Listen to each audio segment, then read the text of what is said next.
Com o tema A Educação como Processo de Tomada de Consciência Política, uma reflexão a partir de Paulo Freire. O expositor será o seminarista Rodrigo de Almeida Santos. O primeiro apreciador, o mestre Padre Edmilson José dos Santos. E o segundo apreciador, o doutorando José Mozart Tanajura Júnior. Então, nós temos a alegria de receber vocês e vamos convidar aqui para os seus respectivos lugares, Rodrigo de Almeida.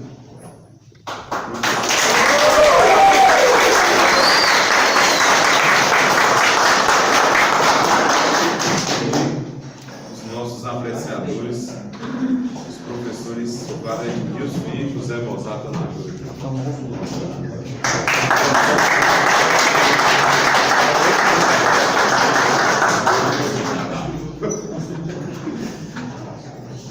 Muito bem.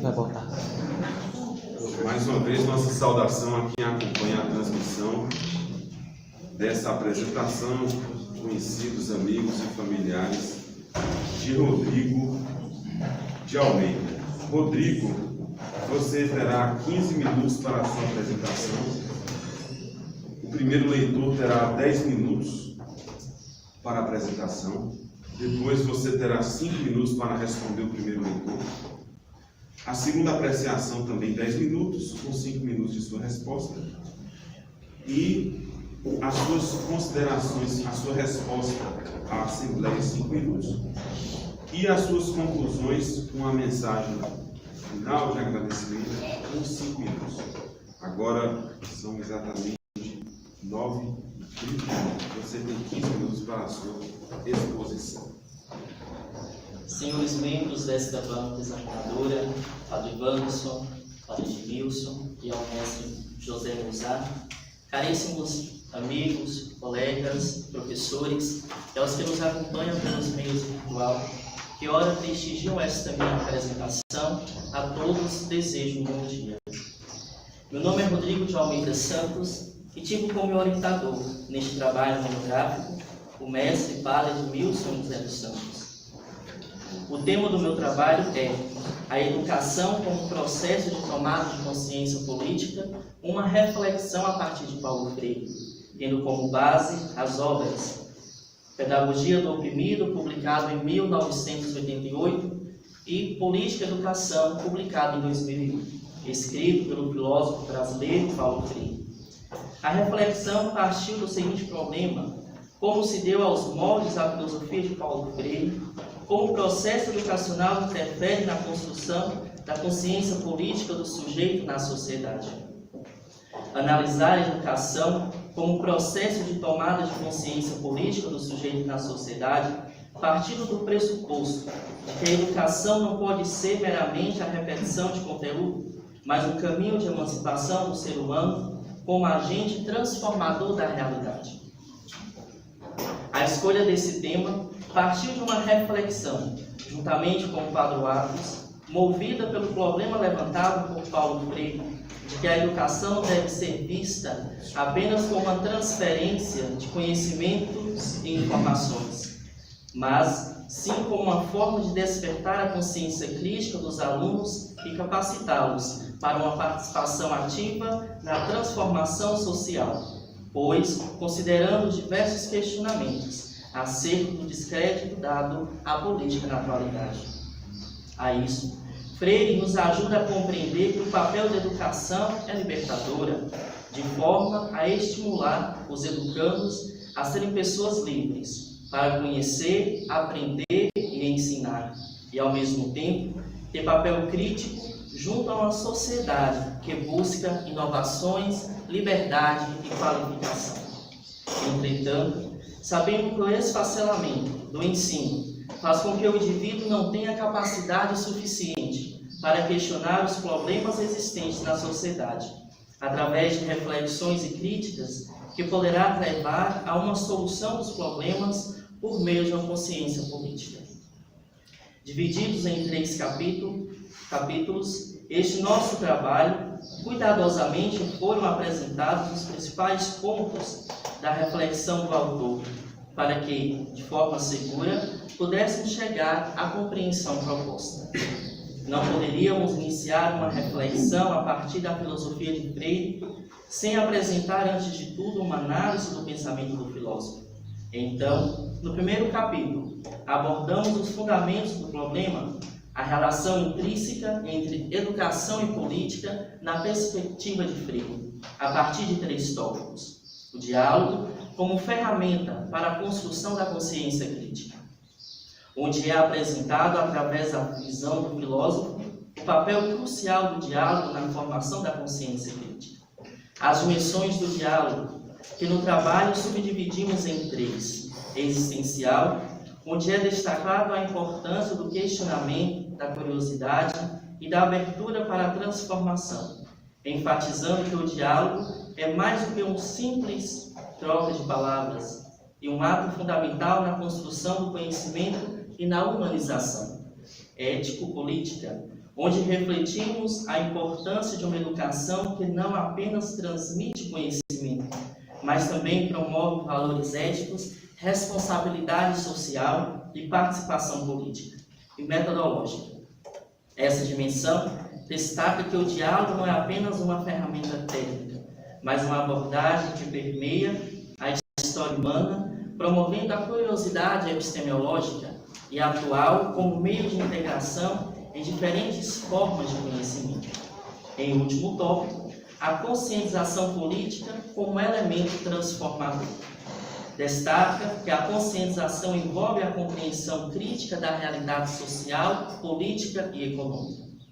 Desta maneira, ressalta que a conscientização não é apenas uma visão do mundo, mas uma ação transformadora. Essas abordagens são colocadas a fim de que o leitor perceba que estes temas estão interligados, ou seja, não poderíamos nós apresentarmos sobre a educação em Paulo Freire sem antes fundamentá-la na visão do filósofo.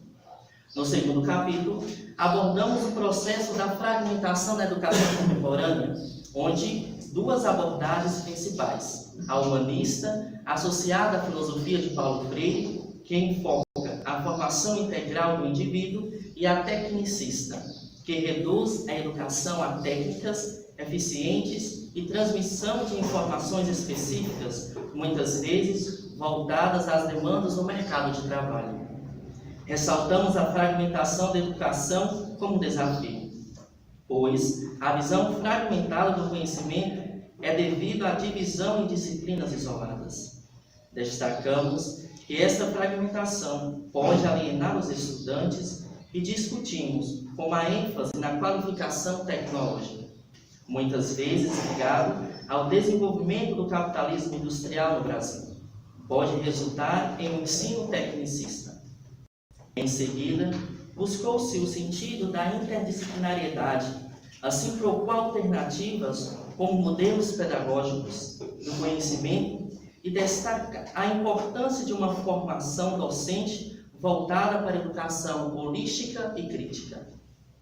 A relação entre as reflexões de Freire sobre como a educação é fundamental para a emancipação e formação crítica do sujeito são abordadas concretamente no terceiro capítulo. Esse é o ponto mais alto da reflexão que vem acontecendo gradualmente. Aí, veremos sobre a relação entre a filosofia de Freire e a problemática de como o processo educacional interfere na construção da consciência política do sujeito na sociedade, a partir de 3 pontos principais elencados no trabalho. Primeiramente, apresentamos um tópico sobre a educação como um processo de emancipação do sujeito, abordando a relação entre as mudanças do século XX, em que a educação é frequentemente encarada como estratégia para atingir metas de desenvolvimento econômico, em vez de ser vista como um meio para a emancipação do indivíduo. Em seguida, abordou-se sobre a concepção de homem, segundo a visão de Paulo Freire. O homem é essencialmente orientado por relações, aberto à sua realidade circundante e diferenciando-se dos animais, pela forma como estabelece conexões significativas com o mundo. Depois, exploramos a concepção de emancipação em Paulo Freire, destacando a importância desse conceito no contexto da educação. Ele enfatiza que a educação é fundamental nesse processo, sendo vista como caminho para alcançar a emancipação. E, por fim, foi relatado sobre conscientizar para emancipar. A conscientização é vista como essencial para a emancipação do ser humano, permitindo que ele se torne ativo na transformação de sua realidade. Ademais, à vista de conclusão, procuramos contextualizar a problemática como o processo educacional interfere na construção da consciência política do sujeito na sociedade, considerando as discussões outrora realizadas. Já nessa parte, apresentamos importantes considerações e resultados. Nós vimos a possibilidade de alcançar toda a reflexão sobre a educação como um processo de tomada de consciência política à ótica de Paulo Freire. Ao explorar os caminhos do pensamento de Freire, esse estudo mergulhou no terreno intelectual fecundo do filósofo, onde a semente da educação dialógica brota como instrumento de transformação social. A pesquisa buscou compreender como o processo educacional, à luz da filosofia de Freire, influencia a construção da consciência política do indivíduo. Destacou-se a preocupação com a fragmentação do ensino na atualidade, um risco para a formação reflexiva. O ensino, ao adotar a perspectiva de Freire, transcende a transmissão de informações, tornando-se um meio de emancipação e um caminho para a realização da plenitude do indivíduo. A filosofia de Paulo Freire enfatiza que o ato educativo é intrinsecamente político, moldado e sendo moldado pela política vigente. A pesquisa reforça que a educação é um vínculo de poder, onde ideologias são forjadas. Freire propõe uma visão que capacita os sujeitos a serem agentes transformadores, enfrentando os desafios em uma sociedade marcada pela desigualdade. A dualidade entre educação e política reflete-se na consciência dos indivíduos, capacitando a importância de ambos nos campos na construção de uma sociedade mais justa. Contudo, ressalta a jornada de descoberta, diálogo e ação proposta por Freire, onde a educação não é uma entidade isolada, mas parte de um processo contínuo de emancipação. O legado de Freire é uma filosofia que enfatiza a autonomia do sujeito, o diálogo, o respeito ao próximo e a superação de estrutura de opressão como elementos essenciais para a emancipação. Em última análise, a pesquisa defende a necessidade urgente de repensar e reformar o sistema educacional contemporâneo. A filosofia de Freire permanece como um farol, orientado para uma educação que capacite os sujeitos a serem agentes ativos na construção de uma sociedade mais justa, igualitária e humanitária. Conseguimos chegar, assim, aos objetivos propostos por este trabalho. Problematizamos a questão da educação em uma abordagem filosófica, articulando a discussão colocada em reflexões baseadas na filosofia de Paulo Freire. Ao problema que nos impulsionou, digo que percebemos sim, como se deu aos moldes da filosofia de Freire, a questão de como o processo educacional interfere na construção da sociedade política, da sociedade política do sujeito na atualidade. Por isso, dedicamos toda uma reflexão, como prometido, pormenorizada, a fim de que o leitor percebesse o problema de forma clara, linear e objetiva. Sabemos que a educação é fundamental para a formação e emancipação do sujeito. Temos uma sociedade cada vez mais fragmentada no seu âmbito educacional. Sim, é fundamental discutir a educação na filosofia, pois a educação não é apenas um processo prático, mas também uma questão filosófica profunda. Muitos filósofos, ao longo da história, têm discutido tempo e reflexão à natureza, propósito e métodos da educação. Quando me propus a este tema, fui surpreendido e surpreendi muita gente que dizia: educação na filosofia é possível? Eu digo, é possível e necessário refletir no campo filosófico a educação. Este trabalho visa isso, contribuir para a discussão sobre educação na filosofia, pois é crucial para moldar e informar a prática educacional e promover uma compreensão mais profunda do significado e propósito da educação. Obrigado.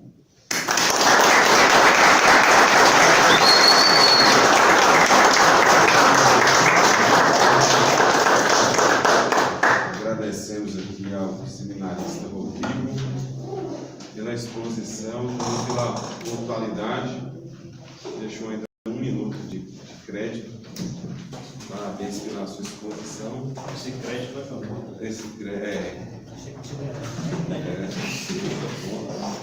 E agora nós passamos a palavra ao primeiro apreciador, Padre Edmilson José dos Santos, com tempo de 10 minutos. Primeiramente, uma saudação a todos os presentes, né? A Blanca, Rodrigo, aos que nos acompanham pelas mídias sociais. Dizer assim, né, que eu já tive o trabalho de Rodrigo em andamento, de certa forma, né? Uma criança já em gestação. Porque foi o Padre Márcio que me acompanhou no TCC, né? E acreditado no Padre Márcio, eu já acompanhei lá na Itália, né? Uma saudação também aí, né? Bem, eu fiz aqui algumas observações por escrito, né? A gente teve a oportunidade de conversar com todo o seu trajeto aí, né? As observações, as correções, as sugestões, né? E, na medida do possível, você atendeu, né, aquilo que a gente também procurou sugerir para aprimorar o seu trabalho. Né? O trabalho atende às normas metodológicas do trabalho científico. O aluno desenvolveu razoavelmente na sua reflexão, com argumentos claros e ideias articuladas. Quanto aos aspectos literários, sempre há algo que aprimorar. Nota-se a dificuldade em dar mais coesão ao texto, para tornar sua leitura mais suave e compreensível, sem deixar de ser crítico e objetivo dos argumentos. Em relação ao conteúdo, percebe-se que o aluno foi fiel ao seu objeto de estudo e minuciosamente cuidadoso com a delimitação da sua pesquisa, já que o tema discorrido possibilita abrir várias janelas de reflexão. O número considerável de citações, são muitas, né? Mostra a preocupação do aluno em fundamentar bem seu trabalho, deixando bem explícita a influência do autor em questão, no caso Paulo Freire, no conjunto do seu texto. Poderia ter articulado melhor sua síntese pessoal, mas isso não desqualifica o teor da monografia.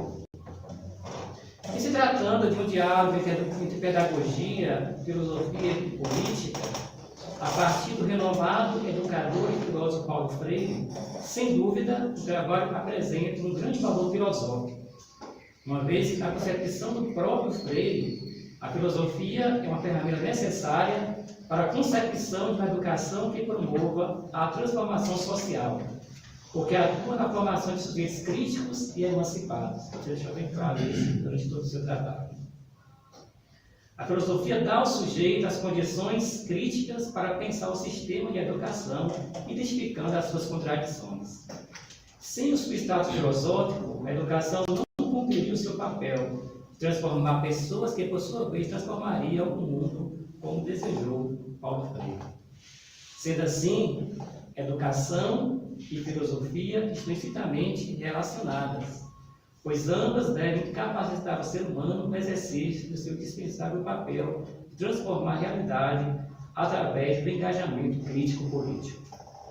Dados os limites da pesquisa, o trabalho poderia deixar abertos vários pontos de reflexão que poderiam ser aprofundados posteriormente.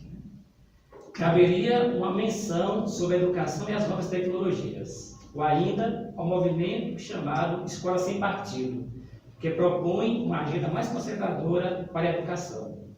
Trazer Paulo Freire para esse diálogo penso ser bastante enriquecedor. Hoje já não se pode conceber a educação como um processo isolado, ou restrito apenas ao ambiente acadêmico escolar. Está claro esse trabalho. O diálogo entre os saberes é fundamental para a superação de um conhecimento fragmentado, que não leva em conta a pessoa humana na sua amplitude. É por essa via o pensamento de Freire que quer nos conduzir, apontando a educação como um processo aberto que vai se configurando a partir das várias realidades da vida que confrontam o ser humano, que o desafiam a saber mais sobre si e sobre seu papel no mundo. Você segue um padrão do seu trabalho, as citações, na formatação como um todo, isso é positivo. Apesar de Paulo Freire ter se tornado uma referência para o mundo quando se pensa em educação como fator de libertação, percebe-se que no Brasil suas ideias não foram implementadas nos planos político-pedagógicos, pelo menos ainda não como se deveria. Houve alguns avanços, mas ainda persiste a ideia da educação como doutrinação ou reprodução de modelos já pré-estabelecidos. O centenário de nascimento de Paulo Freire, celebrado há pouco, o ano de 2021, provoca-nos a pensar sobre os rumos da educação e como torná-la efetivamente prioridade.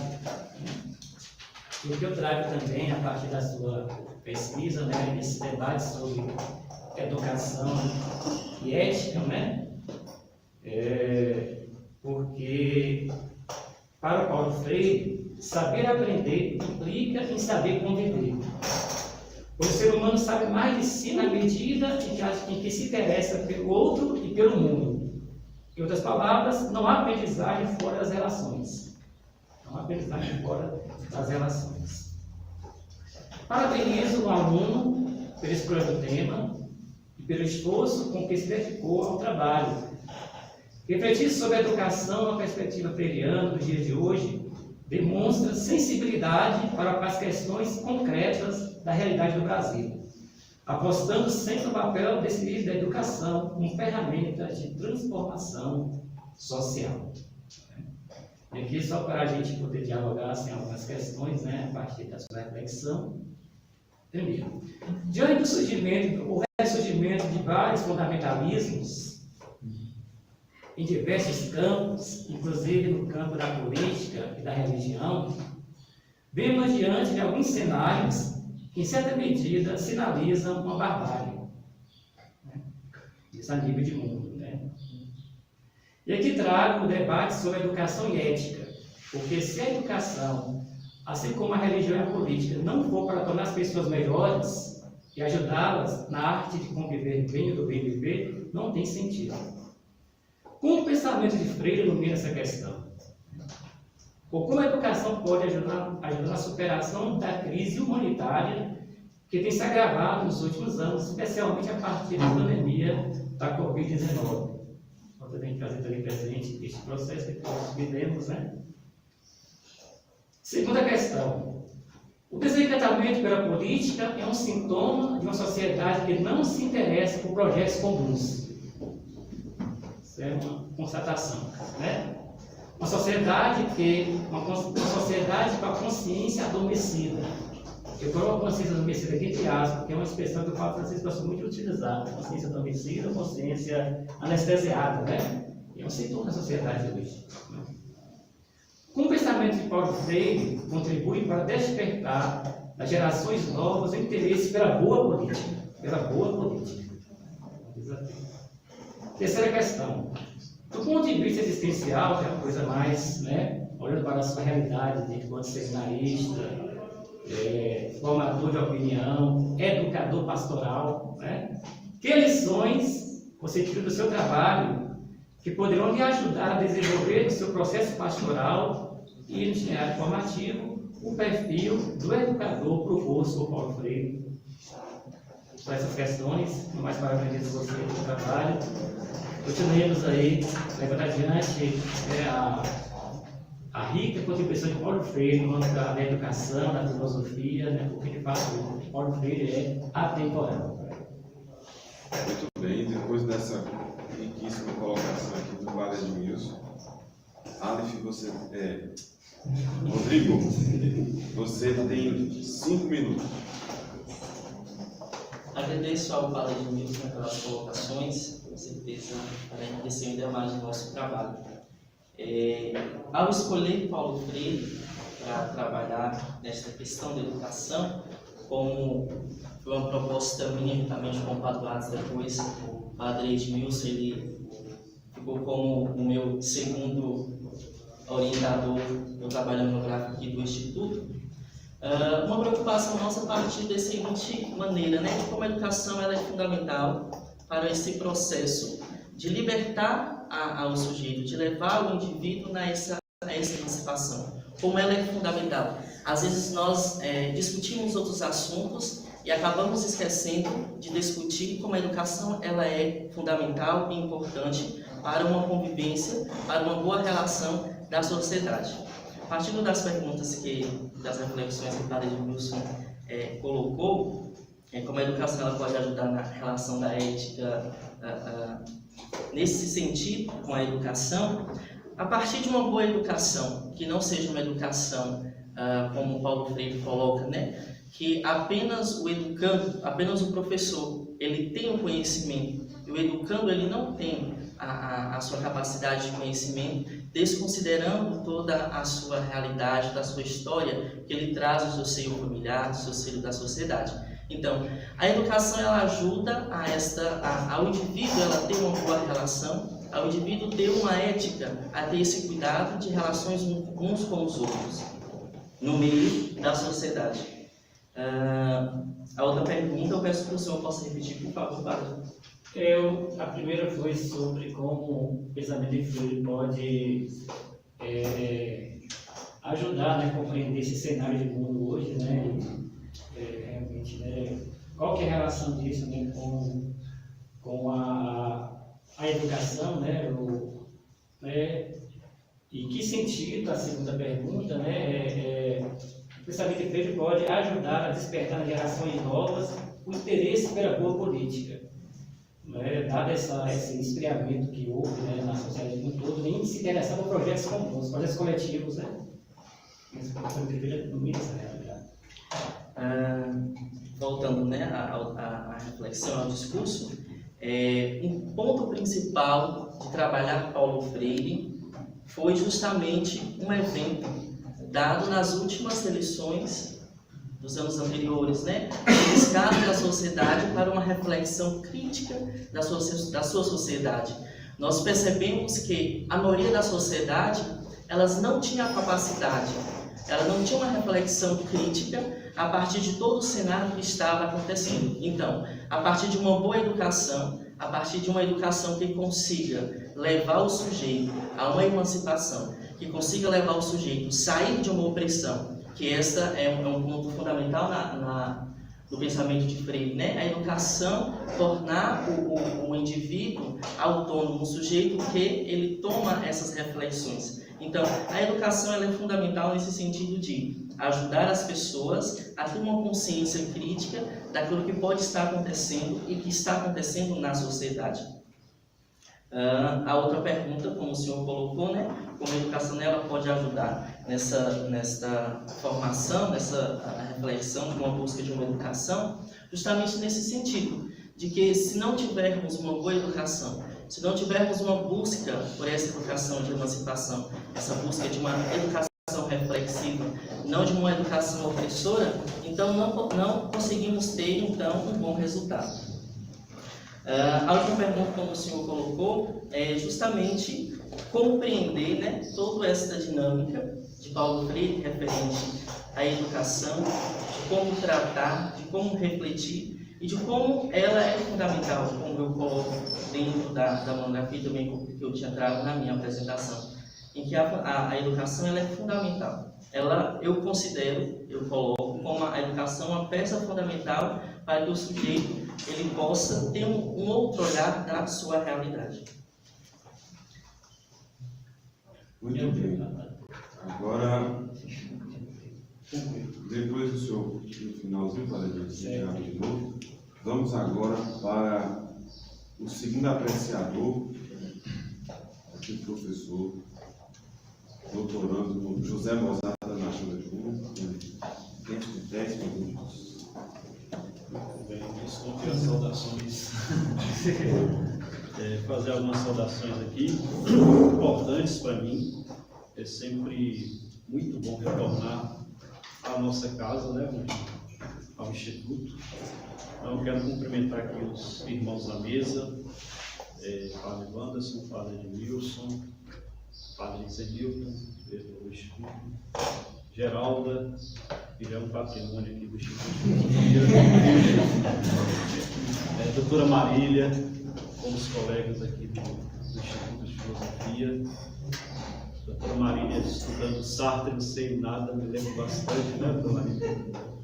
E se apaixonou pela filosofia, e sempre que tem a oportunidade de estar aqui, é sempre alegria reencontrá-la. Assim como a professora Valéria, a minha professora de História da Filosofia. E a gente sempre tem um pouquinho de Valéria nas nossas aulas, né? Sobretudo pela didática, pela dinâmica que ela sempre utiliza em suas aulas. Sempre que eu estou dando aula de Platão, de Aristóteles, eu me lembro de Valéria. Professora Lenita, que foi minha colega no curso de Letras e colega aqui também do Instituto de Filosofia, os demais seminaristas aqui, a minha saudação. De maneira muito especial, Rodrigo de Almeida Santos, que passa a defender a sua monografia no dia de hoje. Antes de mais nada, fazer aqui uma referência muito especial, Rodrigo, a Caetité, né? Acho importante essa referência quando a gente está tratando de um tema de educação. Caetité é uma referência para a Vitória da Conquista e região. Nós devemos a Caetité o nascimento da nossa educação aqui, sobretudo lá no Colégio Padre Palmeira, o Padre Palmeira. E eu quero fazer essa referência como forma, inclusive, de agradecimento à cidade de Caetité. E discutir Paulo Freire por que não, revisitar essa história. Eu vou fazer algumas considerações formais no início e depois eu passo para as considerações de conteúdo. A primeira consideração formal, como o Instituto segue a regra da ABNT, aí é uma coisa mais simples de se resolver, né? A questão dos pontos entre o número e o título, não há mais essa necessidade, né? Coloca um ponto, próximo, não precisa mais desse ponto. Tanto é que em 2.1 você não coloca, 2.1 ponto, né? 2.1, ficar tranquilo. Então não há mais essa necessidade desse ponto. Na introdução você tem aqui algumas notas de rodapé, podem ser mantidas sem problema. A única dificuldade que eu vejo é que você colocou 4 notas de rodapé, né? Algumas notas poderiam ser colocadas dentro do corpo do texto, sem prejuízo de entendimento, mas outras não, outras você deve realmente deixar, sobretudo essa aí de Paulo Freire, você faz, até por força do trabalho, se um trabalho monográfico, acho que é interessante, né? Se fosse um trabalho, por exemplo, de tese, não haveria essa necessidade, porque quem lê uma tese entende e conheça a biografia do Paulo Freire.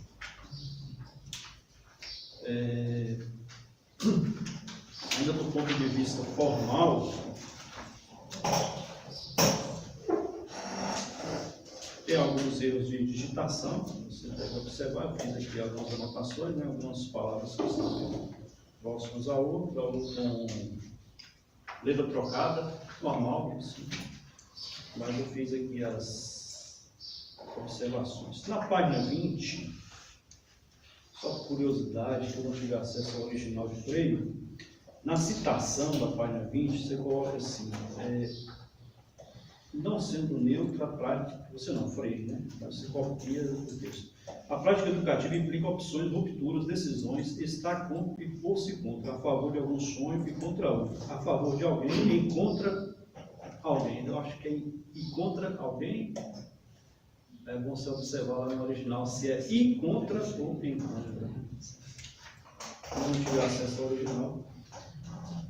Algumas citações que você coloca no corpo do texto, sem o recuo devido, é claro, não há necessidade desse recuo, mas você começa com a letra maiúscula. Aí é permitido você colocar a letra minúscula. Mesmo que o autor coloque, inicie seu texto lá, mas como é dentro do corpo do texto, é bom você colocar minúsculo mesmo, tá? A não ser que seja um nome próprio, né? Deva ter a obrigatoriedade de ser maiúsculo.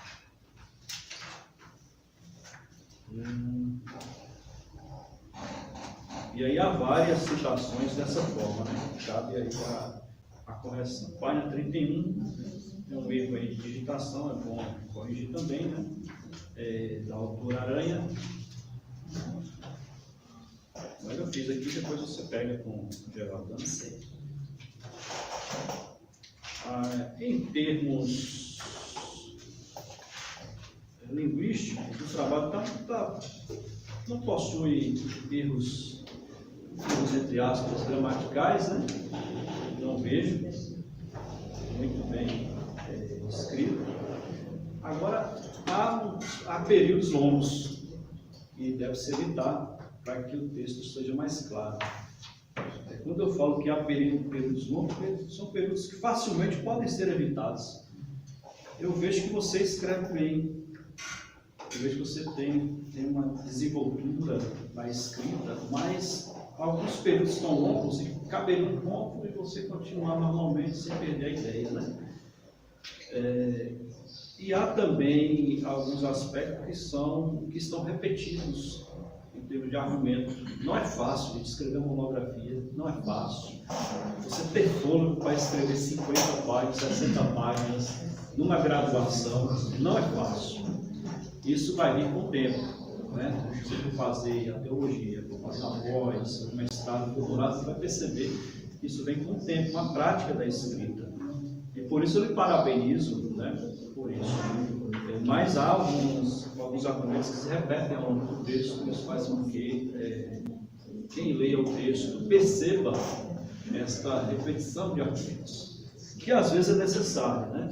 Que às vezes é necessário, sobretudo em se tratando de textos filosóficos. Há uma necessidade de sempre ratificar, sempre voltar. Inclusive, o próprio Foucault se utiliza desse tipo de metodologia, né? Fazendo uma repetição dos argumentos para arrematar o que foi dito anteriormente e ratificar a sua posição. Nas referências bibliográficas, eu notei que você utilizou duas referências aqui que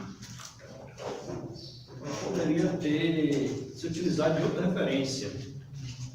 E se tratando de um trabalho de conclusão de uma graduação, a gente pode colocar livros, artigos científicos, não é? Ter muito cuidado com citações de sites, sobretudo sites que se tem assim para o ensino médio, né? Ou sites que tragam um texto mais resumido. Aí é bom você rever isso. E em vez dessas citações, não que elas não sejam importantes, mas para o trabalho monográfico não cabe. Cabe, por exemplo, para um plano de aula, né? Cabe, por exemplo, para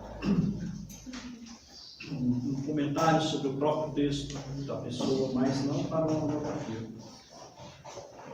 É bom evitar também lá na formatação do trabalho aquele, passou agora o nome, você coloca 4, o símbolozinho do numeral ordinal, passou o nome, me ajuda aí, Eleita. Aí só coloca 4PD, não precisa pronto, formatação, coisas formais são isso, são coisas fáceis de serem resolvidas e que não, de maneira nenhuma, diminui o esforço do seu trabalho, tá? Agora vamos aqui ao conteúdo. O conteúdo foi bem trabalhado, como eu disse, você tem uma capacidade de escuta interessante. A gente consegue entender claramente o que você quer dizer, sobretudo nas entrelinhas do texto, ficou claro para a gente. Você parte de uma perspectiva de uma filosofia da educação de fato. Não é fácil fazer filosofia da educação, sobretudo com Paulo Freire, porque se confunde muito com pedagogia, embora a pedagogia tenha nascido com a filosofia e vice-versa, é uma coisa que se confunde até, por isso não se torna fácil fazer filosofia da educação. Mas você conseguiu fazer uma filosofia da educação. E conseguiu, sobretudo, quando você faz uma reflexão em torno desse diálogo. Acho que esse é o ponto-chave do seu trabalho. Mais do que propor a educação emancipadora, libertadora, o ponto-chave do seu trabalho é justamente, na minha opinião, o capítulo 2, o segundo capítulo, quando você propõe essas dimensões do diálogo. Existencial, o diálogo ele não é apenas do ponto de vista metodológico, mas ele é ontológico. Nós somos um ser com, um ser de diálogo, é por isso que você coloca lá citações, referências, melhor dizendo, de Paulo Freire com Heidegger, de Paulo Freire com Marcel, você coloca lá um ser com. E essa possibilidade é que faz com que o seu trabalho seja um trabalho filosófico. A educação enquanto diálogo ético-político, essa perspectiva é também para nós um problema filosófico. Você insere aí a educação, para ser educador, para participar de uma educação libertadora, necessariamente você tem que ir à sua dimensão ética e tem que revisitar também a sua dimensão política. Isso é importante nessa construção filosófica. E metodológico. E aqui, do ponto de vista da educação enquanto perspectiva metodológica, eu creio que você poderia ter explorado mais, ter avançado mais, né? O padre Nilson foi muito bem aí, nos limites do trabalho, e aqui também é um ponto, você poderia ter feito o trabalho está bom e a gente fica querendo mais, né? E por conta disso, você poderia ter feito um diálogo entre a educação e tecnologia, né, como processo também libertador. Embora a tecnologia tenha atrapalhado demais a gente em sala de aula, a professor em sala de aula, os alunos. E aí cabe um problema também filosófico nisso, né? Você passa uma atividade, o aluno vai pesquisar e de repente olha o WhatsApp e se esquece que tem que ser feito. Isso acontece também conosco. Você poderia ter também aproveitado a oportunidade do trabalho para falar um pouco mais dessa educação do ponto de vista tecnológico e que foi forçadamente a se utilizar os recursos tecnológicos na pandemia e no pós-pandemia, né? Até para inovar um pouco a sua argumentação. Gostei quando você coloca no seu trabalho a questão da educação emancipadora. E lá no seu trabalho você diz, apoiado em Paulo Freire, que essa educação emancipadora ela não é só para o oprimido, mas para o opressor também. O opressor precisa compreender a si mesmo para que ele possa sair desse estado de alienação e possa vir a rever as suas práticas. Sem essa possibilidade de tomada de consciência de si mesmo, que é uma perspectiva, inclusive, da própria fenomenologia, da qual o Freire bebe também, né, do curso da fenomenologia, sobretudo a heideggeriana, você tem essa perspectiva, sim, de emancipação do sujeito. É uma pesquisa que você pode levar ainda mais para frente, sobretudo se você se enveredar pelos estudos filosóficos. E é uma perspectiva que você pode complementar futuramente a partir da questão curricular. Você trabalha muito no seu texto a educação voltada para as elites, a educação voltada para o tecnicismo, uma educação conteudista bancária. Teve um termo aqui que eu gostei, até circulei, né? Não vou encontrar aqui agora, mas depois eu posso verificar aqui, compartilhar. Mas, por que a questão curricular? Porque hoje a gente está vendo aí a reforma do ensino médio, uma catástrofe para a educação. Uma catástrofe não somente para os educadores, mas, sobretudo, para os docentes e para a sociedade. Porque a perspectiva tecnicista voltou e voltou com força. A perspectiva de uma educação elitista voltou e voltou com força. E quando você revisita Paulo Freire nessa questão da filosofia da educação, por que não se criticar esse modelo que aí está e que parece que nós vamos ter uma nova revisão desse modelo, mas ainda muito timidamente, né? É triste a gente ver aí outdoors de faculdades oferecendo uma formação de professores em 6 meses. É muito triste isso, né? Para atender a quem? Ou aqui? Para atender justamente a uma educação puramente tecnicista. E agora me parece que o governo federal está revendo esse tipo de formação e já saiu, inclusive, um documento oficial em que se há uma proibição de oferta, se não me falha a memória, de novos cursos de licenciatura à distância até que se organize a situação. Então, o seu trabalho, ele atende os requisitos. Vou ler aqui rapidamente, para nós, se me permite. Está já tempo? Rapidinho, tá? Trabalho monográfico de Rodrigo de Almeida Santos atende aos critérios acadêmicos, seus aspectos formais e conteúdo filosófico. O autor faz uma reflexão filosófica coerente, fundamentada em textos do pensador Paulo Freire e de comentadores renomados. A exposição de um problema filosófico que perpassa pela filosofia da educação. Vale mencionar que o autor possui uma linguagem própria.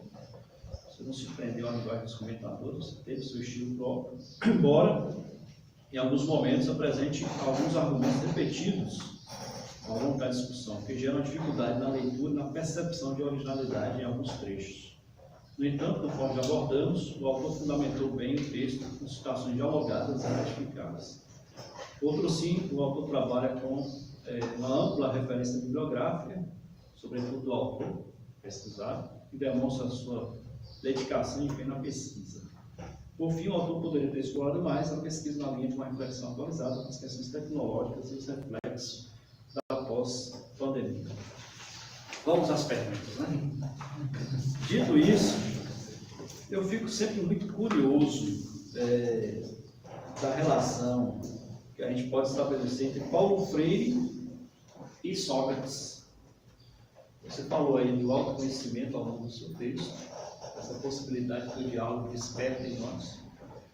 Como se trata de um trabalho monográfico e um trabalho de síntese filosófica também, de tudo aquilo que você aprendeu, tudo aquilo que você conheceu ao longo da filosofia, é possível se fazer essa relação entre Paulo Freire e Sócrates?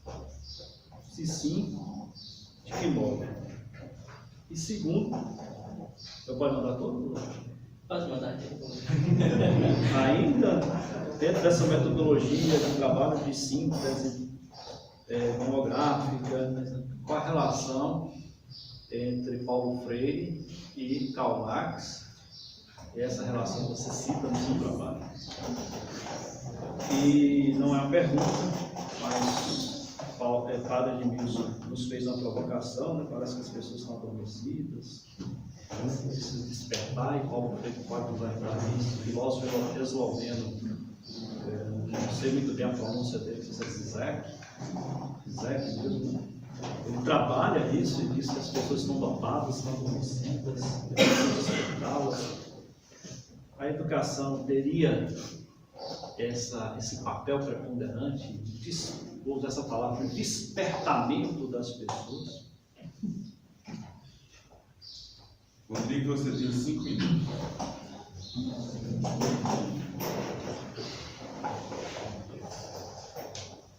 Agradeço. participações e contribuições. Confesso que o maior medo meu, quando iniciei a escolha do tema, foi justamente de cair no âmbito pedagógico, né? De trabalhar a educação na filosofia foi um grande desafio, por talvez usar uma linguagem não filosófica e sim uma linguagem pedagógica. Então, eu tive esse grande medo, mas consegui, né, chegar ao objetivo de uma linguagem filosófica. E atendendo às perguntas que o senhor faz em relação a Paulo Freire e a Sócrates, tem sim, no meu haver, né, fazer essa ligação, esse diálogo, porque, como nós sabemos,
Católica. Nós, então, agora iremos mergulhar na Idade Média com um grande filósofo, Agostinho de Hipona, que trabalhou muito bem a interioridade. A interioridade foi o tema central em seu pensamento e ele aprofundou-se na compreensão da alma e da experiência interior do ser humano. Então, convido Eric Rocha de Jesus para apresentar para nós Agostinho e a interioridade humana a partir da obra Confissões. E todos vocês com certeza já leram, porque é uma exigência para entrar no seminário ler a obra As Confissões. Eric Rocha de Jesus tem sua mãe Maristela, que está aqui presente, bem-vinda. Tem mais um irmão, Emerson, né? E aqui também queremos dar as boas-vindas à sua amiga Mônia, né? Bem-vindo também. Então, Eric, você terá 15 minutos para a sua exposição e depois 5 minutos para responder as questões apresentadas pelo o primeiro apreciador. O apreciador de Eric foi o padre Rafael. Então, como ele não pôde estar presente fisicamente, ele enviou para nós, então, a sua avaliação. Por isso, nós veremos no momento oportuno. Boa sorte. A todos os presentes, familiares, amigos, caros irmãos seminaristas, corpo docente deste instituto e membros da banca examinadora de saudação de bom dia. Saudação especial àqueles que acompanham este momento através das redes sociais, de modo particular a participação da comunidade Senhor Bom Jesus de Lucaia e paroquianos da paróquia Senhor do Bonfim, Santa Rita de Cássia e a família eclesial. Inicio esta exposição comentando uma frase que impulsionou o meu estudo acerca deste filósofo, na qual se diz que os eruditos roubaram Agostinho do povo. É preciso retomá-lo, e este trabalho, com toda a sua simplicidade, envereda-se nesse sentido. Assim sendo, meu objetivo é apresentar Agostinho de Hipona sob a ócula da interioridade, um tema fulcral do seu pensamento filosófico. Contextualizando o seu tempo, nasceu em Tagaste no ano de 354 d.C., uma região que atualmente corresponde à Argélia, e viveu nos séculos IV e V no período de transição entre a chamada Antiguidade Tardia e Idade Média, sendo um dos mais importantes filósofos e teólogos dos primeiros séculos do cristianismo. Cabe destacar que a filosofia desse período é conhecida pelo nome de patrística, grego da qual fez parte Agostinho, e nela se tornou o seu mais exímio representante.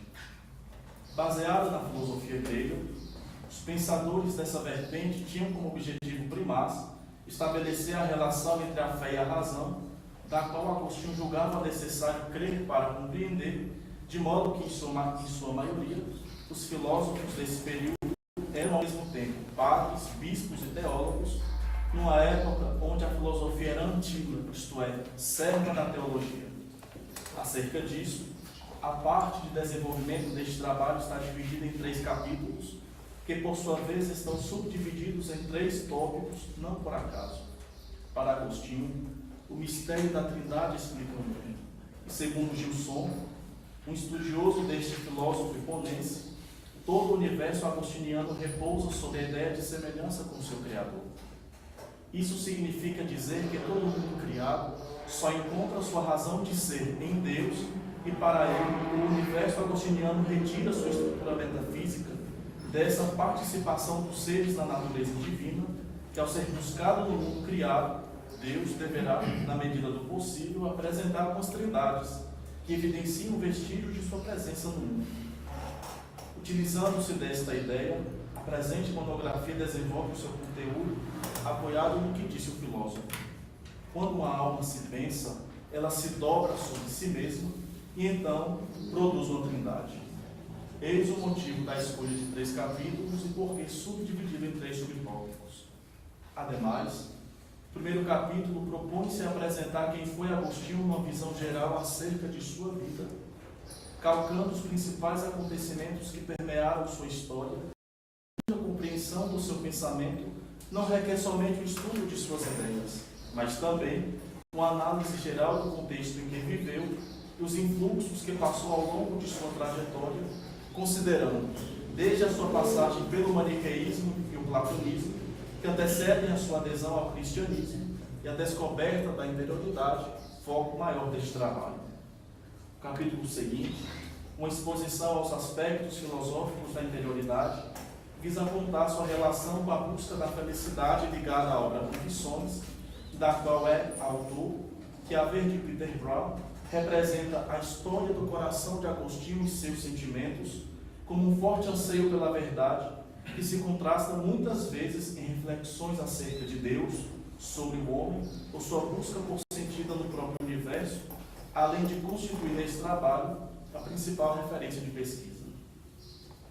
Há também nesse mesmo capítulo uma abordagem sobre os limites entre o homem interior e o homem exterior, na qual se concebe a existência desses 2 homens em cada ser, cuja trajetória pessoal de Agostinho consistiu na transição de um ao outro, e do qual o primeiro é aquele limitado pelos sentidos e ligado ao mundo material, enquanto o segundo, voltado para as reflexões mais íntimas e subjetivas do próprio ser, é o homem na interior.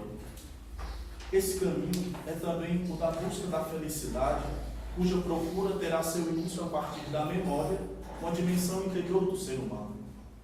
O capítulo final, uma alusão à interioridade a partir do movimento migratório de Salomão e uma visita às discussões da felicidade, segundo alguns filósofos do passado e do presente, tem como objetivo coroar a presente monografia, apontando a qualidade sempre presente do pensamento agostiniano. No tocante ao conteúdo, assuntos como a natureza do mal, liberdade, felicidade, fé, entre outros, foram questões que nunca deixaram de impor reflexões ao bispo de Hipona, que, apesar de terem sido abordadas no período medieval, despertam interesse ainda hoje, mostrando como Agostinho foi um homem como nós, inquieto, buscador e com profundo sentido de humanidade.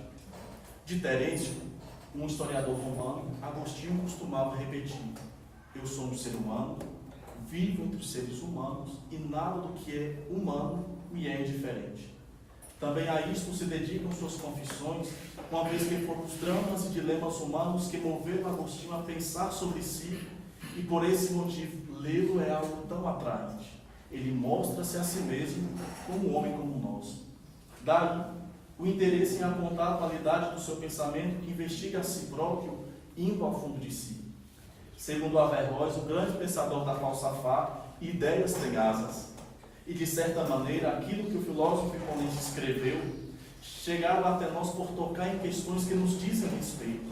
E, por isso, seria um equívoco invalidar na atualidade o pensamento de Agostinho por ser ele um homem medieval, ou considerar a discussão da interioridade um assunto torpe ao propor sua reflexão nesta 5ª semana filosófica.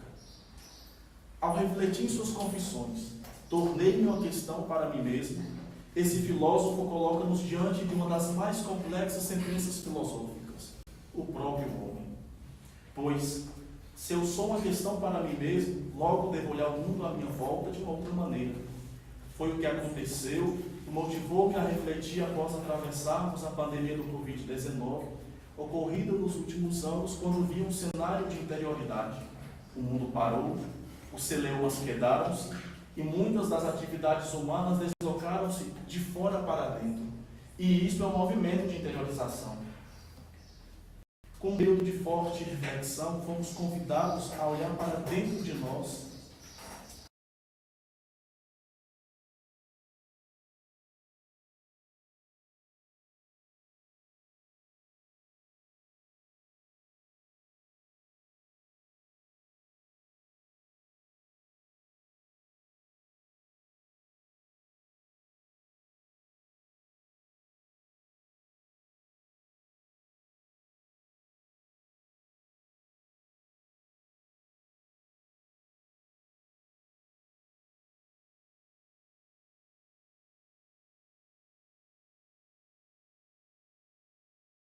exterioridade da natureza, que ensina que o homem possui uma alma cuja dignidade está em ser capax dele, isto é, capaz de possuir a Deus, a natureza mais alta por quem foi criado e de quem é imagem.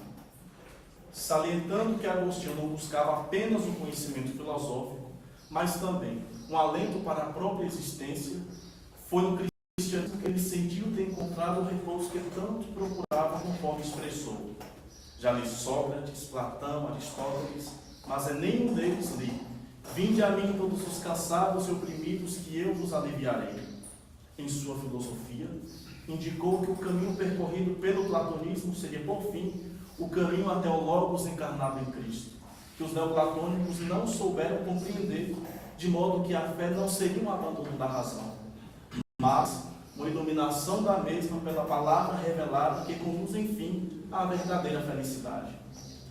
Numa exposição sobre a memória, que, segundo Agostinho, é o lugar desta iluminação, é tão importante este assunto que, nas Confissões, o capítulo 10º da obra se propõe a uma análise deste vasto palácio, como assim é chamada a memória por Agostinho, que a divide em 5 momentos distintos. Por primeiro, a memória sensível, onde estão guardadas as percepções adquiridas através dos sentidos, onde, a partir de uma realidade exterior, o ser humano guarda uma imagem interior correspondente em sua memória para retomá-la sem depender do objeto. Segundo, a memória inteligível, que retém e se lembra das noções aprendidas das artes liberais, como a lógica, a gramática, etc., as leis e os números, que, ao contrário da memória sensível, não são armazenadas imagens, mas os próprios objetos inteligíveis e, portanto, é mais superior e interior que a primeira. Terceiro, a memória dos sentimentos, onde estão guardadas as lembranças e os estados emocionais humanos, como suas paixões e experiências, onde podemos nos lembrar de uma tristeza passada, por exemplo, sem nos sentirmos tristes no momento presente, sob a explicação da memória ser como um estômago da alma, que guardaria o alimento, isto é, a memória do sentimento, mas não o seu sabor, a emoção. Quarto, o esquecimento, que existe na memória sem de alguma forma apagá-la e cujo impasse, mais do que resolver, Agostinho presume aprofundá-lo, tomando o esquecimento como limite de sua busca. Ou seja, Deus não faz parte dos objetos conservados na memória por não ser corpóreo, nem ser identificado como alma. Onde então encontramos de estar fora da memória? A partir do esquecimento, isto é porque não temos algo que a procuramos, pois se a tivéssemos, não a procuraríamos. E não poderia ser encontrado se não se pudesse lembrar dele. Portanto, Deus está na memória só a partir do momento em que é conhecido. Com efeito, há nos seres humanos um desejo de felicidade e verdade que os move a buscar a Deus, ainda que sem saber, que é o último grau da memória, a memória da felicidade, descrita nos capítulos 20 a 26, onde encontramos a relação da interioridade com a busca da felicidade. A esse respeito, comenta Agostinho, abre aspas, não me preocupa saber no momento se todos somos felizes individualmente ou se naquele homem que pecou por primeiro e no qual todos morremos e de quem todos nascemos na infelicidade. O que procuro saber é se a felicidade reside na memória, porque certamente não a amaríamos se não a conhecêssemos. Sem o conhecimento da felicidade guardado na memória, essa busca não seria possível. A busca da felicidade é, portanto, algo interior. Ao ouvirmos, por exemplo, a palavra felicidade, não é o som dessa palavra que traz o contentamento que sentimos quando a ouvimos, mas o significado que implicitamente ela proporciona. Johannes Brahmsdorff, outro estudioso do pensamento agostiniano, refletindo sobre como a memória de Deus é, ao mesmo tempo, a memória da felicidade presente no ser humano, apresenta-a também como um conhecimento implícito que move o ser humano a querer buscá-lo. Abre aspas. Apesar de seu caráter implícito, esse conhecimento é atuante na medida em que causa inquietação do coração, que impulsiona a buscar Deus, mas enquanto não houver uma clareza reflexiva sobre esse conhecimento, o objeto da busca permanecerá, por assim dizer, anônimo. Fecha aspas. Igualmente, a busca da felicidade se dá no interior do homem porque é um conhecimento dado a ele próprio através da iluminação. Mas esse conhecimento, segundo Agostinho, não se instala no ser humano como azeite em cima da água, ou de maneira superficial como podemos interpretá-lo. Assim, o eu interior é definido pela capacidade que possui a alma de olhar nessas duas direções, primeiro para dentro e em seguida para cima dela. São as dimensões de uma hierarquia ontológica. Voltar-se para o interior significa ir do corpo à alma, cujo modo é superior às coisas corporais, e olhar para o alto quer dizer ver que Deus existe num nível mais alto de ser ainda que a própria alma. Finalmente, no intuito de dar ênfase às palavras de Agostinho que desvelam o homem como um ser composto de dois elementos independentes e justapostos, corpo e alma, da qual seria incoerente estudar Agostinho e apresentá-lo como inimigo do corpo, por sugerir, através de sua investigação filosófica, um mergulho no mundo interior da subjetividade e a valorização da alma como ponto de união entre aquilo que é divino e transcendental, que só pode ser alcançado mediante o deslocamento do mundo material. Apesar das dicotomias, o concílio destas duas naturezas distintas não se apresentaram como um problema insolucionável para a filosofia agostiniana, devido à importância dessas duas dimensões humanas entre si. É preciso que não desprezemos tanto a vida exterior, pois sem ela, a vida interior tornar-se incoerente, tal como sem vida interior, esta primeira não seria mais que delírio. Não negligenciemos ao fato de que somos pessoas corpóreas, porém dotadas de interioridade. Sob última análise, interpelo ao final deste trabalho é mostrar como o homem agostinho de seu tempo muito se parece com o homem contemporâneo do nosso século, ao aspirar ao mesmo desejo para o qual todo homem tende, o de ser feliz. E isto, não em orgias, nem bebedeiras, nem lassidão, nem libertinagem, como ele mesmo comenta em suas confissões após voltar-se para o próprio interior, de como terceirizava a busca da felicidade nessas coisas exteriores. Ademais, para esse premente desejo, o filósofo cristão tem apontado a solução há mais de 1600 anos, quando dizia: Noli foras ire, in interiori homini habitat veritas. Não busquem fora. A verdade habita no interior do homem. Obrigado.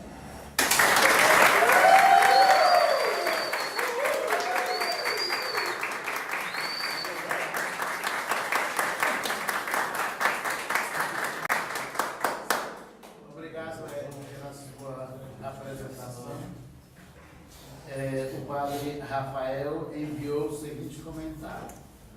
O aluno se propôs a investigar sobre a interioridade humana na concepção de Santo Agostinho, tendo como ponto de partida a obra Confissões. Do ponto de vista estrutural, nota-se que foram observados os requisitos mínimos para a elaboração do trabalho, isto é, as normas da ABNT para trabalhos acadêmicos. Se tratando de conteúdo, o aluno na sua escrita demonstra que fez boas leituras e conseguiu extrair o pensamento do autor e seus comentadores, trazendo-os ao seu texto. É um texto de fácil leitura, isto é, o texto apresenta sincronia na escrita, favorecendo sua leitura. Contém um bom número de citações e possui sequência lógica no pensamento. O trabalho corresponde àquilo para o qual é proposto. A proposta do trabalho monográfico, isso aqui é uma apresentação mais crítica. A proposta do trabalho monográfico, para além de perceber a capacidade do aluno de concatenar ideias e apresentar argumentos relevantes e lógicos, tem a função de introduzi-lo no campo da pesquisa com todos os seus desafios, inclusive metodológicos. O aluno escolheu um bom tema e um bom autor. Sobre o tema há muita pesquisa e muitos escritos, mas o aluno falhou nesse requisito. Poderia ter enriquecido mais o seu trabalho com fontes de pesquisas relevantes e que o ajudaria a tratar do tema com mais profundidade. Qualidade do trabalho. O texto está bem escrito e é de fácil compreensão. O aluno consegue escrever bem, apresenta poucos erros ortográficos e quase nada de erro semântico ou sintático. Faz as conexões entre os tópicos e capítulos, que é importante. Problemas do trabalho. Faltou profundidade no texto. O aluno cita autores clássicos e modernos que abordaram o tema, mas de forma superficial, apenas como adendo e não como um diálogo com o seu texto.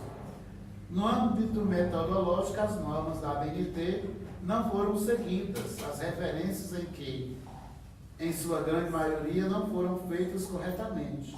As citações não estão no padrão da norma, sejam as diretas ou indiretas.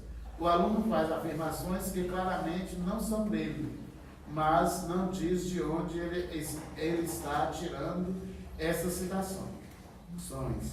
A tabulação do trabalho também não está na norma padrão. Padre Rafael Alves Oliveira. Eu passo a palavra para o Padre Bancas.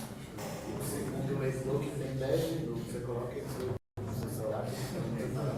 Vou aumentar minha própria fala. Muito bem, então, Edson, primeiramente, parabéns pelo seu trabalho.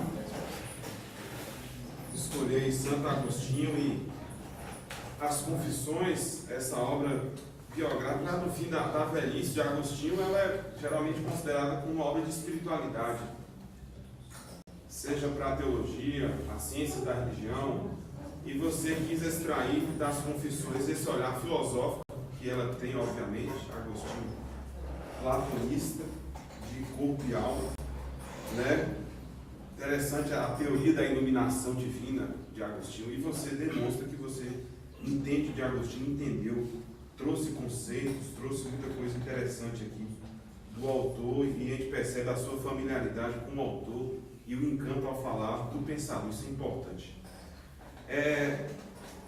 O seu texto está bem dividido aqui, é uma coisa que a gente sempre, pelo menos eu observo logo. Como é que está a divisão dos capítulos? Dividiu bem? Essas questões, vamos lá, de formatação.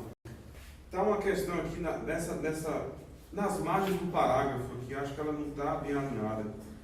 Depois é bom a gente conferir novamente aqui. As margens estão ok. Eu fiz algumas observações quase que folha a folha, que é interessante. As referências. Você pegou as obras principais do autor, essa é uma obrigação, perfeito. Uma citação aqui não é interessante, você usou o blog aqui e tal, não para um trabalho de monografia, mas para uma pesquisa, para uma aula, para um comentário seu, para uma leitura pessoal, a título de informação inicial, mas não citar aqui um texto, porque é um texto mais exigente. Você usou aqui um comentarista de Agostinho, Etienne Jusson também, grande autor da filosofia medieval. Eu senti falta também um pouco de alguns artigos. Tem um artigo aqui do Renato Rodrigues dos Santos sobre a interioridade, porque os artigos acadêmicos hoje, eles são resultado da atualidade do tema do autor. Então hoje, alguns orientadores, professores, eles falam assim, você pode fazer uma boa graduação, uma boa tese de mestrado, um bom trabalho só com o artigo. Por quê? O artigo mostra a relevância da pesquisa, é uma bibliografia recente e é um trabalho científico acadêmico. Eu senti falta disso, então fica a dica para o futuro e para os outros também. O artigo, uma boa pesquisa, ela mostra a atualidade do seu trabalho. Por que Agostinho é importante hoje? Por que a interioridade hoje é necessária? Principalmente quando você fala do tema da verdade. Né? E essa citação clássica, foi bom que você citou ela, você colocou ela no início, né? É um clássico da Agostinho, de essa não vá lá fora, volta para si mesmo, a verdade habita no coração do homem. Perfeito, essa citação ela é a linha mestra do pensamento também agostiniano. Também o Tade Te Amei é uma citação obrigatória que você colocou. Perfeito. Então, do ponto de vista assim, metodológico, você precisava citar mais artigos e tudo, explorar mais isso, porque Agostinho é um clássico da filosofia, da teologia, da interioridade humana, e a gente tem que mostrar que ele é um autor que não está lá no baú escondido ou só apenas dialoga com o cristianismo, mas é um autor universal. Várias editoras, quando elas publicam essas obras clássicas de cada autor, obras-primas do autor, sempre vai ter Agostinho lá. Pode perceber, qualquer editora que faz um trabalho ela vai lançar algumas obras clássicas, o lugar de Agostinho é garantido. Perfeito. Eu senti falta aqui no seu trabalho, outra questão, a forma que você vai citar as citações diretas, você, em algumas vezes aqui, você não coloca o nome do autor, ou o ano. Ou às vezes você coloca, por exemplo, Confissões, o livro 10. Alguns você colocou tudo em caixa alta, e outros você colocou a escrita normal. Aí não pode, tem que ser de um papel. Outra questão, um recurso que você poderia utilizar, e ficar dica para o futuro, como você vai citar várias obras do Agostinho, coloque elas numa lista de siglas, como os documentos eclesiásticos. É um recurso interessante para você não cansar o leitor e ele situar qual obra você está citando. Porque são várias obras do Agostinho e são clássicas. Né? Uma coisa é você citar uma obra principal, que norteasse o seu trabalho, como é o caso aqui, você pega a Cidade de Deus. Eu senti falta aqui de uma obra, de duas. O Solilóquios, que você acha que menciona ela aqui. Eu até vou dizer que Solilóquios é essa obra sim, que eu já li ela. E depois, e uma obra linda, espiritualidade. E o Livre-Arbítrio. O Livre-Arbítrio é uma obra interessante, então assim, ela tinha que entrar aqui. E Santo Agostinho é conhecido pelo livre-arbítrio, né? Embora não é o tema aqui do seu trabalho. Deus é o autor do mal? Beleza. Então, essa forma de citação, se você coloca a lista de siglas no começo, te ajuda nas notas de rodapé que você fez em algumas vezes. Isso aqui você está de parabéns. Você colocou aqui, tal obra se refere a essa aqui. Perfeitamente. Depois, uma outra forma que você cita aqui as confissões, você coloca Confissões de Agostinho e ainda cita a editora Paulus. Aqui você não precisa fazer essa menção à editora nesta citação, mas sim nas referências. Né? Embora nós gostamos muito da editora Paulus, mas não precisa fazer essa homenagem à editora Paulus. Então, depois também aqui, você, em algumas notas de rodapé, faz uma referência às confissões. Cadê aqui a nota 26? Gostei dessa menção que você fez, né? A memória como estômago da alma. Interessante, né? E se o estômago, se o ventre em Agostinho foi a ocasião de pecado, de luxúria, de uma vida desregrada, né? Agostinho teve uma juventude bem turbulenta. Foi um piricrente. Não, piricrente é agora. Piricrente é hoje. Então, você fez aqui a nota, mas poderia colocá-la dentro do texto, como uma citação aqui dentro do corpo do texto. Depois, isso. Essa forma das citações, você que deveria ter alinhado mais, assim, ter feito uma revisão melhor disso, da forma de citar. Lembrar o quê? A nota de rodapé é um recurso para uma outra obra, para um comentarista, para algo sem tanta relevância. Se você cita, tem várias obras de um autor, pode usar o recurso das siglas. Se é uma obra exclusiva, você pode usar e abusar da ação dela. Outra coisa, quando a gente vai citar uma língua clássica, o latim, o grego, o hebraico, nós devemos usar o recurso dessa citação em itálico. Deitadinho. Isso. Eudaimonia. Daimon. Então, como você não usou na referência algo da língua grega, você poderia ter colocado aqui uma menção, eudaimonia e tal, em itálico. Então lembre disso, para o futuro.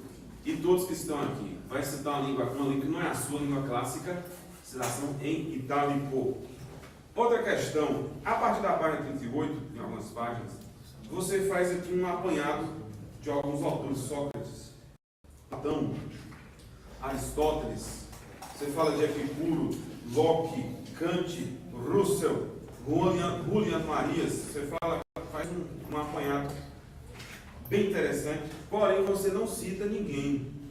Tem que lembrar uma coisa: um texto, um artigo, uma monografia, se você tem um parágrafo puro de um escrito puramente seu, no parágrafo seguinte é bom você ilustrar isso com uma referência, uma citação, ou dentro do corpo do texto, ou uma citação recuada. Por quê? O trabalho monográfico você vai demonstrar para o examinador que você dominou aquele tema, aquele autor. É diferente de algo que é seu, uma hermenêutica mais sua. Isso não pode, entendeu, Eric? Então lembre disso também. Aqui você tinha que ter citado. Poderia pegar a Tia Jusson, que acho que fala também, ou você pega uma obra de Marina Chauí, que é uma obra mais assim, um manual, poderia ser uma outra obra de um especialista, que ajudaria mais a dar essa força de citação para o seu texto. Depois eu achei interessante aqui, quando você fala aqui do Salmão, há uma alusão à interioridade a partir do salmão. Quando você for padre na sua casa local, me convida para comer salmão aqui, que eu vi que você caprichou. Rapidinho. Você cita que até alguns biólogos, o cara vai explicar aqui como que é o peixe e tal, como os peixes, onde o salmão vive. Ele é lá do Atlântico Norte, do Pacífico, os peixes. Eu achei bem interessante isso aqui. Né? Viajei, na hora que você estava lendo, eu me senti no Globo Ciência, alguma coisa, eu fiquei notado com isso aqui. Porém, meu amigo, quando você citou aqui o biólogo Lyman Trostenson, de Seattle, você não colocou a referência. E também o Ricardo Macedo Correia Castro, da USP, especialista em peixes, um especialista em peixes, é um ictiólogo, você também não colocou a referência. Se esse cara ver isso aqui, ele vai ligar para você e vai mandar você tirar do trabalho dele, porque ele tem o direito de autoria, né? E da USP, então, é alguém que precisa até disso aqui por uma questão de sobrevivência. Então lembre disso, citar alguém por uma questão de atenção e fidelidade à escrita. Página 46 também, algumas citações, 47, uma página inteira sem citação. Gostei que você fez uma menção a Manuel Monnier, muito bom, clássico textualista francês, nem sempre reconhecido e valorizado. Bom, você gosta de Agostinho, você entende isso, você falou com encanto, apresentou bem, você quis mostrar aqui que até essa alusão foi muito bom, gostoso de ler aqui o texto. Só que essa parte aqui metodológica você deve ter atenção, né? Você citou o autor que tem que falar no texto, a gente tem que lembrar disso. Você vai fazer uma monografia em Agostinho, em Platão, em Heidegger, Nietzsche, o autor tem que falar. Você é um garçom, alguém que oferece ao leitor esse cardápio. Você fez isso. Mas na parte aqui da metodologia, precisa dar uma revisada para você entregar o texto melhor aqui para a impressão final. No mais é isso. Você tem, sim, uma questão. Quando a gente fala assim da verdade, hoje nessa época dessa crise virtual, o mundo da inteligência artificial, por exemplo, é um mundo que coloca a verdade em xeque. Como a gente entender a verdade, sendo que na realidade virtual, hoje no mundo virtual, das relações, dos argumentos, das convicções, essa verdade nem sempre é obedecida e buscada. Como a gente fazer um paralelo, como que Agostinho pode contribuir, o homem contemporâneo, o homem que busca, que tem sede interior, dessa verdade que habita dentro dele, que para nós tem um nome, que é Deus. Como Agostinho dialoga com o sujeito contemporâneo da inteligência artificial, que vê na inteligência artificial, nos comandos de voz, nos assistentes de voz, um mundo que não tem uma instância metafísica como a verdade, como um parâmetro. Que hoje a gente está na pós-verdade, né? Como que Agostinho pode dialogar com esse sujeito, o homem que lida com a inteligência artificial também para se relacionar. Esses dias eu fui com um amigo meu, ele me chamou para estar mostrando um apartamento, né? Ele falou, vamos lá, para você ver um negócio interessante. Aí o vendedor, chegou assim, agora eu vou mostrar para você que é a grande novidade aqui do apartamento, dessa casa. Fez assim, aí a Alexa surge lá, o que você quer, né? Aí ele, Alexa, eu quero isso, eu quero tal coisa. Então, a inteligência artificial, ela chega, ela quer substituir as relações e ela é uma grande ameaça à verdade. Então, como que Agostinho, com essa certeza da verdade interior, dialoga com um homem contemporâneo que ignora essa verdade com a contribuição também? Acerca disso, nós podemos até retomar os termos de sua disciplina, porque lá nós também tratamos muitas vezes sobre as pseudo-filosofias, foi falado de pseudo-teologia, ou seja, outros caminhos para buscar coisas essenciais. Penso que se Agostinho vivesse nosso tempo, seria como que uma enxurrada impetuosa, porque para lavar literalmente o nosso tempo dessas pseudo-verdades. O que seria isso? Quando o senhor me fez esta pergunta, a verdade, tanto Agostinho quanto para a ciência, posso assim dizer, é o que ambos se dedicam a buscar, cada um à sua maneira, a validade do pensamento, a validade que aquela busca pode nos oferecer. Então, quando o homem ele se coloca aquém desta verdade, essa verdade pessoal, essa verdade que dá sentido, que muitos chamam de totalidade do ser, ou a busca sobre esse tipo, é uma maneira preguiçosa de se colocar à margem da verdade. A verdade, que nos mostra a partir de sua própria vida, por isso o capítulo 1 apresenta traços fundamentais de sua vida, ela dói. A verdade dói, porque mexe com aquilo que há de mais interior dentro da gente. Então, quando o homem ou toca para outras coisas, ou terceiriza essa busca de verdade, tudo que ele alcança pode ser qualquer coisa. E apesar de todos os bens que proporcionam à humanidade, ela nunca será uma verdade que satisfaz o âmago da alma. Elas podem satisfazer o homem exterior, mas não o homem interior. Porque a verdade a qual busca o homem interior, ela só pode ser calcada a partir de dentro. Então, quando você olha para si mesmo, você se entende como uma questão, você se entende como objeto da própria busca, então você alcança a verdade. Há uma diferença muito grande entre a verdade manifestada por Agostinho, que inicialmente procurava, sem saber que era Deus, e a verdade que muitos pareceres do nosso tempo se apresentam como tal. Repito, tecnologia nos satisfazem, são muito boas, mas elas não são a verdade.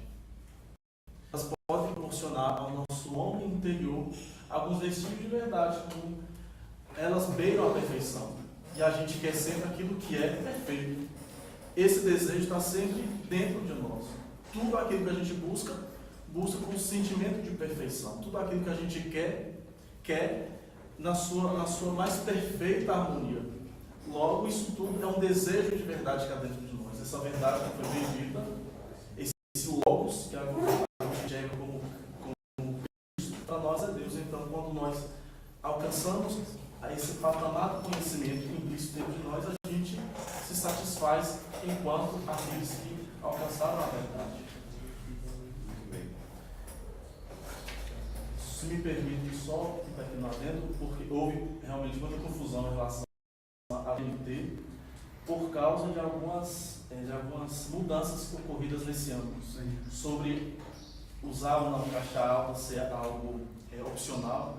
Então, não escolhi uma maneira fixa para percorrer todo o trabalho, fui colocando de uma maneira aqui, de uma maneira acolá. Mas fico muito feliz de ter o professor Wanderson Bidadab ter lido o meu trabalho e saiba que todas essas essas inferências, elas vão servir para poder apresentar com a dignidade que esse autor merece um trabalho que trata acerca de um tema sério. Muito bem. Eu assim, fico muito feliz com o seu trabalho, porque vocês sabem que eu gosto muito de nota de rodapé. E seu trabalho está recheadíssimo. Eu me alimentei por isso, né? Tem algumas palavras, por exemplo, usa plano de fundo. É pano de fundo e não plano de fundo. Então no texto tem os 3 planos de fundo que você deve tirar, então organizar direitinho. Outra coisa também, a coesão, aquilo que o Anderson falou, a coesão na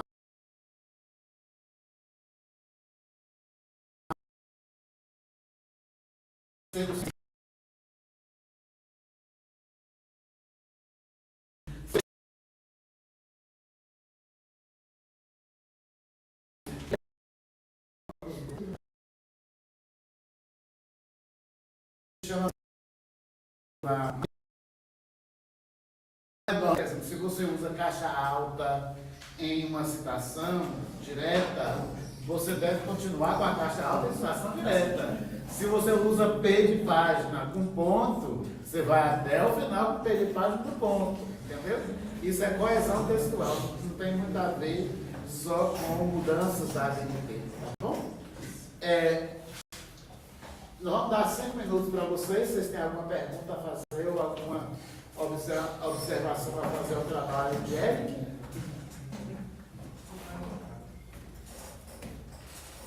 Estão satisfeitos, não? Mas assim, só roubando aqui o tempo da Assembleia, mas você domina Agostinho, você entende dele. Até na sala de aula. Você gosta, eu já vi aqui que você pegou Agostinho aqui. Mas vocês também não querem mais Agostinho, eu vou deixar mais. Não uma leitura ali apenas ali piedosa, mas você pegou o Agostinho teórico. Basta de Agostinho, basta de felicidade, memória, verdade, iluminação. Talvez, Eric, mas aqui você se propôs a falar da interioridade humana. Perfeito. Agora, lembrar uma coisa assim, Agostinho, ele deve muito a quem? A Platão. A gente não pode esquecer disso. Agostinho, ele é também um comentarista de Platão, né? Mas está muito bom. Você faz a teoria da reminiscência, beleza. Você domina Agostinho, então é um texto muito bom de ler, né? Quem lê aqui fica encantado com o texto e se sente cativado a aprofundar e pesquisar sobre Agostinho, que nem todo mundo conhece. O Agostinho da academia nem todo mundo conhece. Então eu gostei. Quando eu peguei para ler, né, tomei uma boa taça de vinho e fiquei lendo lá Santo Agostinho. E ouvindo uma música instrumental para. Foi muito bom. Só faltou o salão, mas você vai me convidar depois para comer salão. Eu não vou pensar muito no caso.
nós percebemos muito o seu crescimento durante esses 3 anos em nosso instituto, né? Sua discussão filosófica, sua colaboração nas discussões, inclusive no último curso que você teve comigo, a contribuição em Santo Agostinho, quando se falava da filosofia da mente, né? A questão da mente, da consciência, da interioridade, né? Então você deu uma aula para a gente de interioridade. Estava ali falando com o Wanderson, a gente percebendo assim,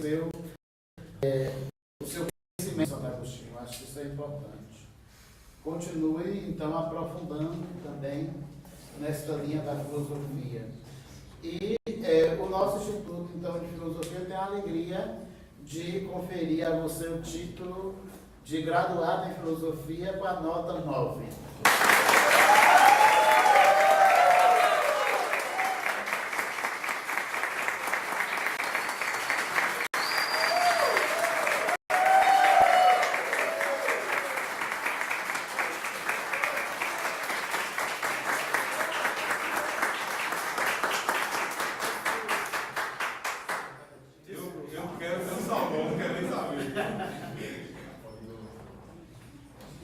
Agradecimentos. Cabe nessas palavras agradecer, por que não dizer, louvar a Deus por todo o bem, ajuda e sua presença. Ao longo dos anos que percorri a filosofia, é pois a Santíssima Trindade que quero manifestar meu primeiro sentimento de gratidão. Suba até vós, Senhor, meu louvor, nesse dia com o mais suave perfume da oração. Tuas mãos trouxeram-me até aqui e conduziram-me ao longo do caminho, por isso, sede bendito. Extensa lista seria necessária para citar todos aqueles que, de uma maneira ou de outra, somaram comigo nesta jornada, mas julgo essencial prestar um carinhoso afeto aos meus pais, irmãos, familiares, pelo apoio sempre presente e o modo como sua atenção e ternura acompanharam em todos os lugares para onde me enviaram os caminhos da vocação. De igual modo, merecem gratulação todos os filhos. Vocês foram uma força extraordinária nesta jornada. Cada palavra de sorriso, momentos de partilhas, orações e mensagens me fazem recordar nessa hora não de todos, mas a cada um, porque foram de fato especiais. Meu terno agradecimento ao padre Frenilson da Conceição Brito, meu primeiro formador, mestre exemplo de vocação. Sua amizade foi imprescindível, seu cuidado foi essencial, seu testemunho e convicções, um legado que quero continuar. Ao padre Edmilson José dos Santos, meu segundo reitor, e responsável pelo último ano da minha formação, meu muito obrigado. Carregarei comigo os ensinamentos e lembranças desse ano que presentearam-me com a sua convivência. E porque a jornada de um seminarista passa por muitas mãos, devo agradecimento às psicólogas Josélia e Maria pelo brilhante trabalho junto à formação do nosso seminário e à UVS Arquidiocesana por sempre acreditar nas nossas vocações. Igualmente, os padres Nailson Gonçalves e Gildeir da Silva, meus diretores espirituais durante o processo formativo, os padres Maíton Marcos do Amaral, Alexandre Ferro, Wilson Lima da Sociedade das Divinas Vocações, Ariosvaldo de Jesus Aragão, Rafael Alves e todos os sacerdotes que de maneira mais direta